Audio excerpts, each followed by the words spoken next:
Opening credits. Ava and Carol Detective Agency, The Haunted Mansion. Written by Thomas Lockhaven, with Emily Chase. Edited by Dave Aretha. Narrated by Amy Johnson. Chapter 12. A Daring Escape. Ava spun in a circle. "The stairs!" she whispered urgently, pointing to a narrow stairwell that ran against the back wall. The girls raced over to the stairs, cringing as the old staircase creaked and groaned under their weight. An old wooden door was all that stood in the way of their escape. Ava grabbed the doorknob and twisted. It was locked. Maybe it's just stuck, she hoped. Ava grasped the handle with both hands and twisted. The doorknob didn't budge. Ava turned to Carol wide-eyed, her heart pounding. They could hear the sound of footsteps climbing the ladder. "Hide!" hissed Ava. "Hide!" The girls stormed down the steps just as the access door began to rise. "Back here," whispered Carol. Ava followed Carol through a dark doorway into a small laundry room. Ava scrambled onto an old washing machine and tore the black cardboard from the window. "What are you doing?" asked Carol, panicking. "Escaping. Watch the door." Carol crouched in the doorway, staring at the trap door. A gloved hand appeared, and then a man's face, short blonde hair, jagged bangs, square jaw. Carol shrank back into the shadows. "Come on, stupid window," growled Ava through clenched teeth. "Ava, hurry!" Ava tugged on the window frame with all her might. Suddenly, giant cracks raced across the thin, narrow pane. Shards of glass fell from the window into the snow, leaving a row of jagged pieces like razor-sharp fangs along the bottom of the frame. "That works," she thought. "Almost got it. Just need to pull these pieces out," said Ava, desperation filling her voice. "It's too late. Get down," pleaded Carol. "They're here."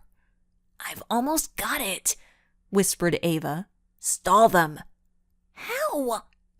asked Carol incredulously. Carol quickly took in her surroundings. Washing machine, dryer, metal shelves, hot water heater, and a nasty sink with gross brown stains. Carol shook her head. This wasn't good. They were trapped. Cold sweat ran down Ava's neck. Her hands were trembling so badly that she cut herself repeatedly on the razor-sharp glass. It didn't help that less than 20 feet away she could hear the thieves' voices. She could make out a woman's voice and two men. They must be eating, she thought, as the smell of Chinese food filled the air. She dared to steal a quick glance over her shoulder. Carol was lying on the floor, her phone out. She was using it to spy on the bad guys. Ava looked back at the window. It wasn't perfect, but she had removed enough glass for them to make it through. She placed the cardboard back over the window, hiding the missing glass. Soundlessly, Ava lowered herself from the washing machine onto the cement floor and crawled over to Carol. "It's ready," whispered Ava. "Okay," replied Carol softly. "They're eating. It's now or never." The girls crawled over to the washing machine. They stopped and listened. The conversation had turned to their Archie's Collectibles heist. Ava climbed up on top of the washing machine. She removed the black cardboard, placing it outside the window, and then carefully pulled herself through the basement window and out into the snow. Crouching beside the window, Ava turned to help Carol through. "Careful," Ava whispered. "There's a lot of glass." Ava waited. No response. "Carol?" Ava whispered. Something must have gone wrong. What if they come in the room and see the cardboard missing and the broken window? Ava grabbed the cardboard and placed it over the window. She shook her head. It felt like she was trapping Carol in the room. What do I do? Carol had just climbed up onto the washing machine when she heard a chair scrape across the floor. Someone was up and moving. She tried to let Ava know what was happening, but it was too late. Footsteps were moving toward the laundry room. Dropping to the floor, she squeezed between the wall and the washing machine. A dim overhead bulb flicked on. Glowing spots danced in Carol's eyes as they adjusted to the light. Each footstep sounded like thunder as it came closer to where she was hidden.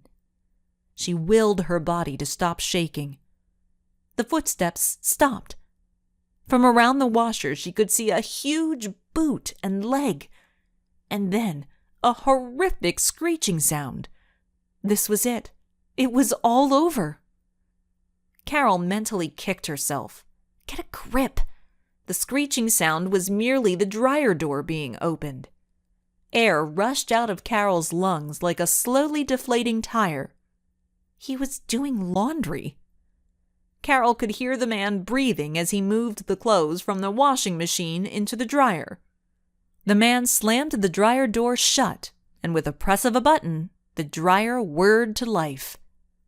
"Please, please, please," prayed Carol. "Please leave." Seconds later, her prayers were answered. The light flicked off, and once again she was bathed in darkness.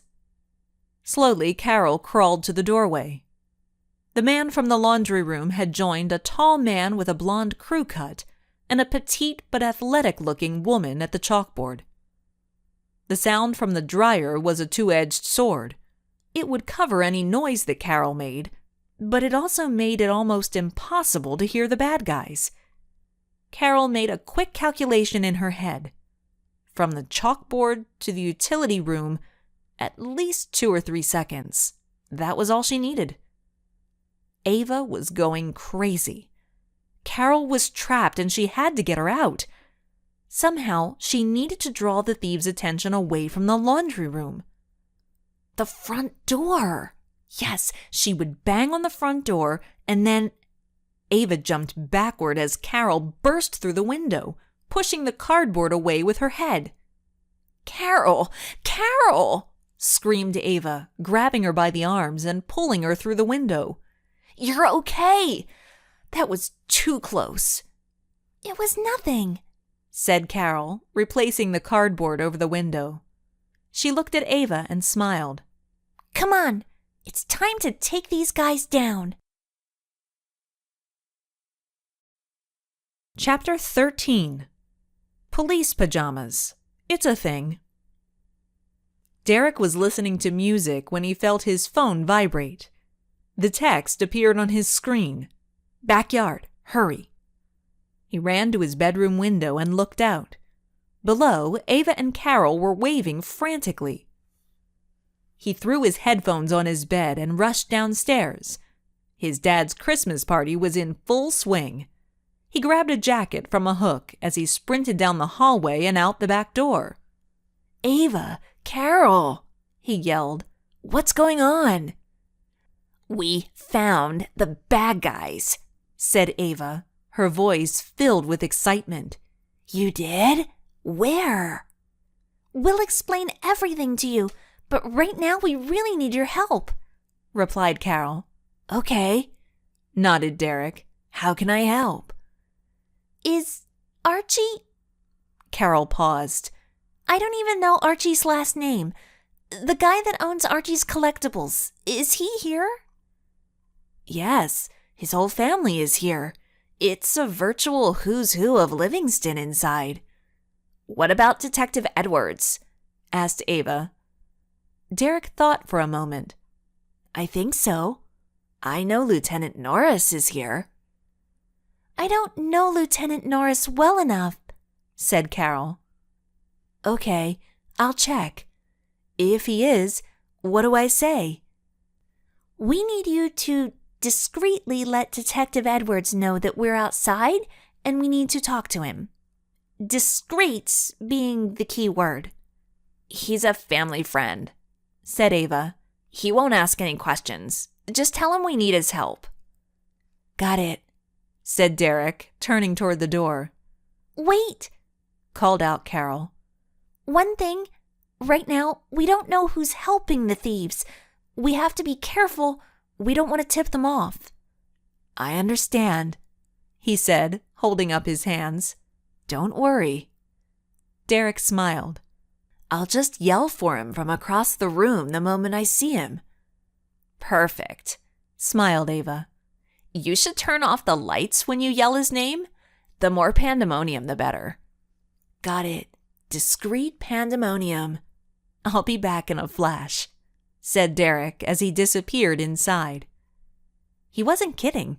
Seconds later, Derek appeared, followed by Detective Edwards.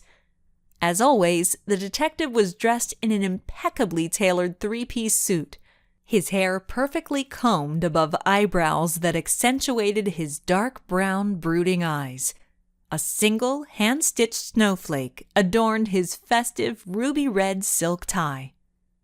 Ava imagined that he probably had official police pajamas that he slept in, just in case someone broke the law in his dreams. Ava, Carol, everything okay? What's going on? He asked, a concerned look on his face. We're fine, Mr. Edwards. We just needed to talk to you in private, said Ava. Okay, he said, clasping his hands. What's this all about? There's going to be a robbery tonight, started Carol. Carol, how do you know? I'm sorry, said Ava, interrupting him. We can't really talk here, said Ava, eyeing the door. We know that there is at least one person on the inside who helped orchestrate the robberies here in Livingston. They may even be here at the party, clarified Carol. All right, said Detective Edwards. I'll get my car. We can go to the police station.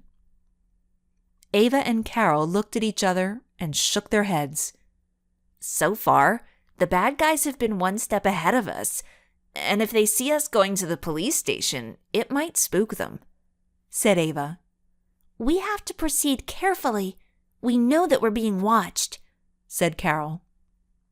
It's true, nodded Ava.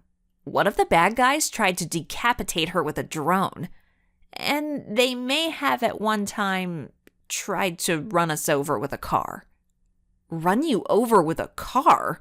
What? Detective Edwards exclaimed. Ava, why didn't you report this? I'm telling you now. It happened this evening. If I had said anything earlier, the bad guys would have gotten away. Plus, my parents would have barricaded me in my room until I was 39. My parents said I could get married when I was 39, said Ava, noticing Derek's strange expression. Please, Blake, I mean, Mr. Edwards, Carol has a plan to catch these guys. We just need your help. Detective Edwards' face grew taut as he exhaled sharply. Fine, but from now on, no more secrets, understood? Yes, sir, the trio chorused, doing their best to look remorseful. Okay, said Detective Edwards. Where do you suggest we plan our attack, since the police station doesn't seem to be an option? Ava and Carol turned to each other, already knowing the answer. The lair, answered Ava, smiling. The lair.